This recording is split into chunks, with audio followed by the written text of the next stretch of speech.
In Vitro Radio. Un programa sobre fertilidad acercándote la información precisa junto a los avances de la ciencia. In Vitro Radio. Idea y producción, Dr. Pablo Naveira. Locución, Karina Maldonado.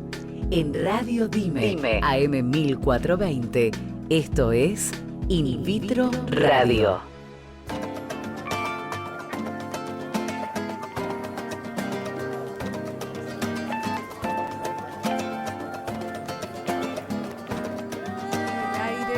De Radio Dime, AM 1420. Estamos comenzando In Vitro Radio, este programa que los invita a curiosear, a preguntarse, a cuestionarse una vez más el desarrollo, la formación de una familia, la búsqueda. Hoy tal vez nos vamos a meter en ya el deseo cumplido, el embarazo. Estamos embarazados, vamos a estudiar la parte genética de esta panza. ¿Qué es lo que está pasando dentro de esta panza? Para eso y para todo lo demás, el que tiene el conocimiento es el doctor Pablo Naveira. Buenas noches, Doc. Buenas noches, Karina. ¿Cómo te va? Muy Por bien, suerte, muy bien. acá en el aire, hace una hora que vamos a tener semanal. Esto lo venimos repitiendo de hace tiempo. Vamos a ver si podemos llegar a las 2 horas. Pero bueno, programa. En esta horita vamos a querer compactar Sí. bastante de lo que estuvimos, digamos, teniendo en contacto durante la semana por intermedio de las redes sociales. Estamos siempre en contacto con Facebook, con Twitter.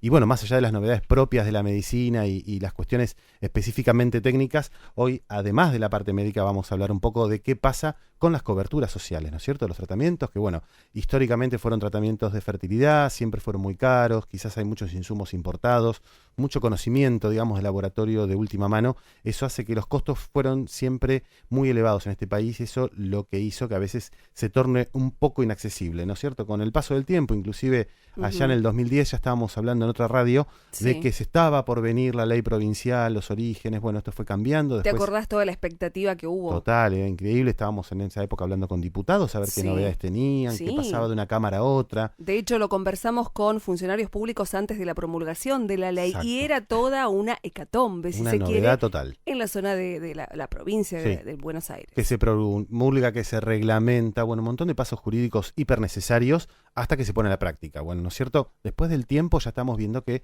se hace más fluido, ¿no es cierto? Esto de pasar a la práctica, lo que dice un texto de una ley que habla de la cobertura de los tratamientos de fertilidad en las parejas que tienen obra social, y en el caso de que no tengan obra social, el gobierno de la provincia de Buenos Aires, a través de sus hospitales públicos, digamos, los asesora y debería también empezar a cubrir los tratamientos correspondientes, ¿no? Y recordar nuevamente que es una ley nacional, ¿no? Que rápidamente tuvo visibilidad nacional y ejercicio nacional. Para esto sí vamos a hablar, y tal vez es interesante que a partir de este momento conversen en casa, allí estén debatiendo este tema con alguna pregunta que quieran hacer los oyentes, y para ello tenemos las redes sociales abiertas. Las mejores referencias fueron siempre las asociaciones civiles de pacientes, ¿no? Pacientes que se agrupan, digamos, en las redes sociales sobre todo, y bueno, justamente son los que van generando presión. Tenemos 3 asociaciones muy conocidas, tenemos Concebir, Sumate a Dar Vida, bueno, Abrazo por Dar Vida, que en este caso va a haber una charla telefónica, ¿no es cierto?, con una de las integrantes, María Elena Cabral. En el segundo bloque nos va a contar qué novedades hay con respecto a la ley provincial. Esto vamos a remarcarlo, provincia de Buenos Aires. Bien, vamos al comienzo, este primer bloque que hace referencia a los mitos en la fertilidad. De fertilidad, sí.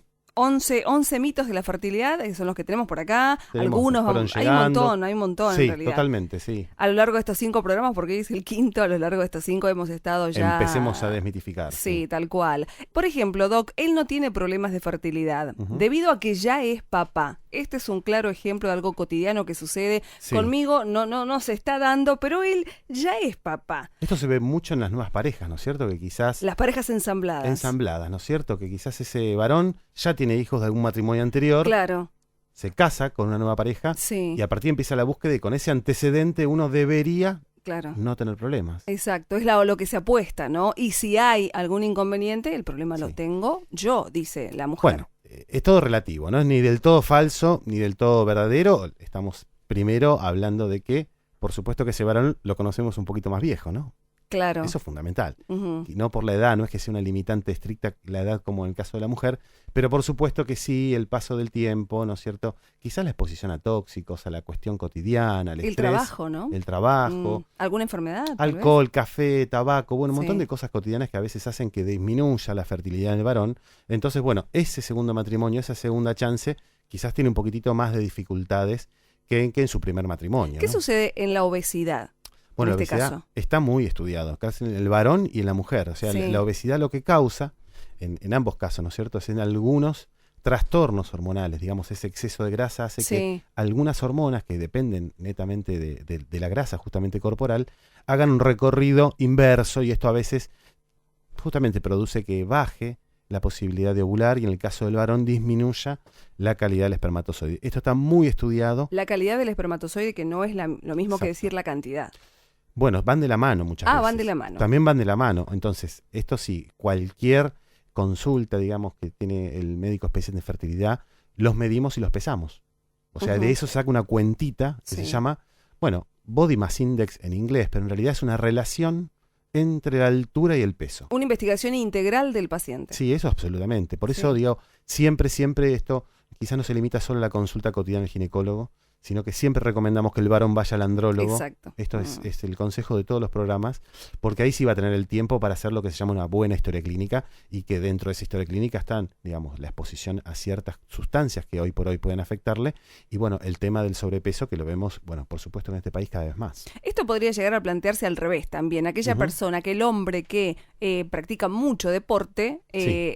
o sea, en teoría uno podría pensar, bueno, si un obeso se le complica la historia, Ujú. a un deportista estaría más fácil la situación. Claro, estamos hablando de deportes extremos, ¿no es cierto? O sea, Sí. deportistas de alta competencia, maratonistas quizás, o sea, a ese tipo No de- alguien que va al gimnasio 3 veces por semana. No, eso sería como lo ideal, Sí. eso sería lo recomendable, porque Sí. más allá de la cuestión física, la vez pasada habíamos hablado de, Sí. de estas endorfinas lindas que se pueden liberar cuando hacemos gimnasia, cuando pasamos situaciones de placer. Y es tan cierto. Y sí, es totalmente cierto, y acá tuvimos a la endocrinóloga que nos reafirmó Sí, esto, ¿no es cierto? sí, Como sí. cuando uno empieza a hacer actividades que son agradables, empieza a generar sustancias que evidentemente van a mejorar la parte cardiovascular, por supuesto, la parte hormonal y, por supuesto, de la mano, la parte reproductiva, ¿no? Estamos apenas acercándonos a la primera parte de mitología en Vitro Radio de esta noche. Sí. Hay una segunda parte que es, Ujú. dice, por ejemplo, todas las mujeres en mi familia tienen más bebés en los 40. Así Sí. que estoy bien, dice este otro. ¿Cuántas veces dijimos acá, no es cierto? Que a veces la curvita, digamos, de éxito,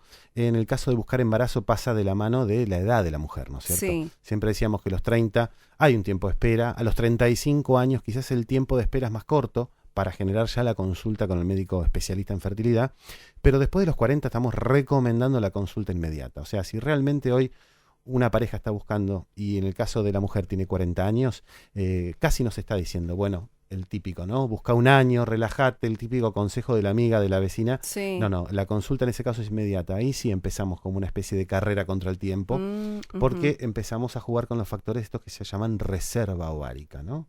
¿Cuántos ovulitos nos quedan? Y bueno, ni hablar de la calidad de esos óvulos. Entonces, Las mujeres además somos únicas también, ¿no? Sí, Por ahí cada uno tiene referencia de mamá, de abuela, de ese hermanas. es el tema. Uno se va referenciando Sí. con lo que tiene al lado, ¿no? Uno cuando está buscando embarazo, esto lo vemos permanentemente en el consultorio, ¿qué empiezas a ver? Que todas tus amigas se embarazan, ¿no es cierto? Sí. Es como una especie de cuestión y yo estoy al margen de eso. En definitiva, justamente Empiezan las presiones. empiezan las presiones que se las va poniendo uno mismo. Para Pero- eso está la medicina, la biología, digamos, la ciencia avanzó mucho y es imposible decir que la medicina hoy por hoy tiene respuesta para todos los casos. Pero bueno, hay un montón de métodos para ser padres que están y a veces inclusive por afuera de la medicina o la fertilización in vitro. Y esto también siempre es un arma que se puede tener en cuenta en la consulta, ¿no? Bien. Otro de los mitos y que por ahí va de la mano, doctor, usted me dirá. Sí. No me tengo que preocupar por mi ovulación hasta los 40 años. Es la afirmación. Claro. Un poco va de la mano de lo que comentabas, ¿no? La ovulación es un fenómeno, digamos, Sí. que ocurre más o menos en la mitad del ciclo. Si la Sí. paciente tiene ciclos menstruales de 28 o 30 días, Sí. uno presupone que la ovulación, digamos, la salida de ese óvulo al encuentro del espermatozoide, va a ocurrir más o menos en el día 14 del ciclo. ¿Sí? ¿Qué pasa? La mujer nace con una cantidad de óvulos determinada. No es que fabrican óvulos todos los días.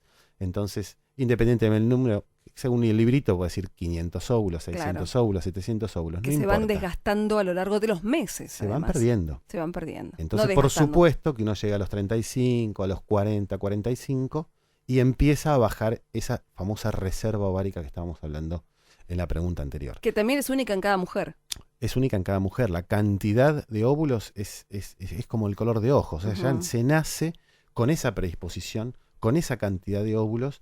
Y hoy por hoy, más allá de alguna investigación básica que pueden ser muy promisorias, pero por ahora no se pueden poner a la práctica, la mujer nace con esa cantidad de óvulos y los va ovulando una vez por mes, ¿sí? Por eso, una vez que uno dice, estoy ovulando, no tengo ningún problema, no, tenemos que ver dos cuestiones. Primero, tratar de ver qué calidad de óvulo, y después también ver qué reserva ovárica, o sea, cuántos óvulos me quedan hasta llegar a la menopausia, ¿no? Que es el cese de las menstruaciones y, por supuesto, de la ovulación y la posibilidad de quedar embarazada. Y esto de la menopausia y esto de la situación de reserva ovárica también es diferente en toda mujer. Más allá de, no hay influencia de antecedentes. Bueno, antecedentes puede ser familiares. ¿Sí? O sea, si vos tuviste una mamá, una abuela, sí. Que siempre uno conocemos, que tuvo un embarazo a los 46 años, sí. que tuvo menstruaciones hasta los 52, como la cosa excepcional, digamos, ¿sí? El antecedente personal siempre sirve. Pero por supuesto que siempre uno es una mitad de la madre y una mitad de lo que lo heredó del padre, ¿no es cierto? Esa combinación va a hacer que cada uno de nosotros sea un ser único y repetible, y ahí vamos a tener nuestro potencial de ser buenos músicos, de ser buenos futbolistas y de tener buena, digamos, potencia reproductiva también. Otro de los mitos, doctor, Sí, las ¿no? enfermedades de transmisión sexual afectan a mi salud, pero no me afectan al tratar de tener un bebé. Me parece interesante esta afirmación que dice el mito. Es muy buena la pregunta. En definitiva, las enfermedades de transmisión sexual es un conjunto de enfermedades que uno se contagia al tener relaciones, o sea, por definición. Pero por supuesto que tener relaciones sexuales sin protección, estamos hablando, en la cual uno puede contagiarse. Por supuesto que los primeros cucos vendrían a ser las enfermedades que a uno le causarían hasta la muerte, ¿no? Sí, las fatales, digamos. El HIV, portador de HIV, por ejemplo. Hepatitis B, hepatitis C, o sea, son las más famosas, entre comillas. ¿Por qué son famosas? Porque nos causan un daño realmente muy grave a la salud en general. Pero hay otras que no tienen mucha fama. Por ejemplo, yo te hablo de clamidia, o te hablo de gonococo, o quizás del mismo HPV. Digamos, no son enfermedades que son famosas. ¿Pero por qué? Porque no nos afectan realmente nuestra calidad de vida normal, digamos. Uno no corre peligro de vida por tener alguna de estas enfermedades. Ahora, ¿qué influencia tienen a la hora de buscar un hijo? Todas, porque de hecho las estudiamos en la primera consulta, tanto en el varón como en la mujer. Porque estas enfermedades, que muchas veces se hacen crónicas, digamos que el cuerpo no termina de eliminarlas, el germen no termina de irse del cuerpo, se produce como una especie de equilibrio ahí y quedan viviendo. Claro, claro. Pero bueno, asintomáticas algunas de ellas. Asintomática, entonces uno no va al ginecólogo o al andrólogo, ¿no es cierto?, a consultar porque no tiene ni fiebre, ni dolor, nada por el estilo. Entonces quedan ahí. ¿Qué pasa? Cuando uno las detecta para hacer un tratamiento de fertilidad, obviamente hay que hacer un tratamiento antibiótico para eliminarlas, porque los órganos están inflamados. Tanto el cuellito del útero, pueden ser las trompas, o sea, y en el caso del varón, inclusive los testículos o las vesículas seminales, son reservorios de estos gérmenes. Entonces, al momento de justamente optimizar todo para que esta pareja pueda llegar a tener un embarazo espontáneo, que sería nuestro objetivo ideal, ¿sí? Por supuesto que estos gérmenes hay que estudiarlos y una vez que están detectados hay que tratarlos con antibióticos. Estaba pensando en esto que hacemos las mujeres, que es comúnmente tener una regularidad a la hora de consultar al médico. Al ginecólogo vamos 2 veces por año. Lo que dicen los libritos, Lo ¿no? que dicen los Papa libros. Nicolau. El problema es el hombre. El varón no acostumbra a tener esta visita, ¿no? No va nunca. Es más terco, no va nunca. Y en este caso debería. Mira, recién tenemos la cuestión esta de la consulta prostática a partir de los 50 años, que fue como una cosa histórica. Sí. Bueno, cada vez menos, o sea, ya la indicación de las sociedades urológicas en que empecemos a consultar por lo menos a partir de los 40 años.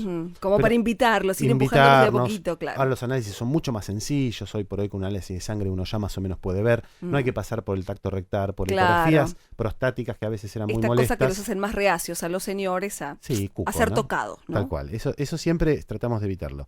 De todas maneras, por supuesto que no hay una conciencia en el varón de ir tanto al especialista como en la mujer, que bueno, por lo menos sabemos que Papa Nicolau, colposcopía y estudios mamarios, bueno, una vez por año. Una vez por año, Esto mujeres. es inevitable, busques o no busques embarazo, Tal cual. esa consulta hay que tenerla permanentemente. Completamente de acuerdo, como mujer lo decimos. Ustedes también, señoras, señores, participen de este programa. Estamos en vivo en la 1420 Radio Dime, aquí hasta las 21 horas, 17:08 la sensación térmica. No está fresco para nada, es linda noche para hablar de sueños, para hablar de amor, para hablar con tu pareja.